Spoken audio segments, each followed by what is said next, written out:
दोस्तों, आज की कहानी एक आत्मा को दिल दे बैठा अजीब लड़की थी। वो एक आत्मा को दिल दे बैठी रमकलिया। जी हां, यही तो नाम था उस लड़की का।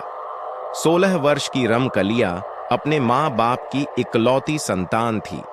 उसके माँ बाप उसका बहुत ही ख्याल रखते थे और उसकी हर मांग पूरी करते थे। अरे यहाँ तक कि हमारे गांव जवार के बड़े बुजुर्ग बताते हैं कि गांव क्या पूरे जवार में सबसे पहले साइकिल रमकलिया के घर पर ही खरीद कर आई थी। उस साइकिल को देखने के लिए गांव जवार टूट पड़ा था। रमकलिया उस समय उस साइकिल को लंगड़ी चलाते हुए गढ़ी, खेत खलिहान सब घूम आती थी। रमकलिया बहुत ही नटखट थी और लड़कों जैसा मटरगश्ती करती रहती थी। वह लड़कों के साथ कबड्डी, चिक्का आदि खेलने में भी आगे रहती थी। एक बार कबड्डी खेलते समय गलगोदही करने को लेकर झगड़ा हो गया। अरे देखने वाले तो बताते हैं कि रमकलिया ने विपक्षी टीम के लड़कों को दौड़ा दौड़ा कर मारा था, पानी पिला पिला कर मारा था। किसी के दांत से खून निकल रहा था तो कोई चिल्लाते हुए अपने घर की ओर भाग रहा था।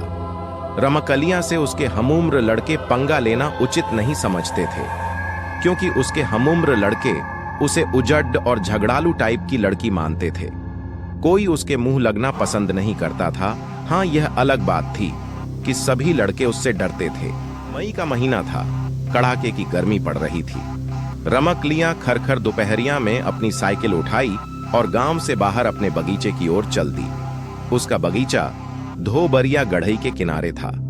इस बगीचे में आम और महुए के पेड़ों की अधिकता थी। यह बगीचा गांव से लगभग 1 किमी की दूरी पर था। बगीचे में पहुंचकर पहले तो रमकलिया खूब साइकिल हनहनाई, पूरे बगीचे में दौड़ाई और पसीने से तरबतर हो गई। उसने बगीचे के बीचों बीच एक मोटे आम के पेड़ के नीचे साइकिल खड़ी करके अपने दुपट्टे से चेहरे का पसीना पोंछने लगी। पसीना ओसीना पोंछने के बाद पता नहीं रमकलिया को क्या सूझा कि वह उसी पेड़ के नीचे अपना दुपट्टा बिछाकर उस पर लेट गई।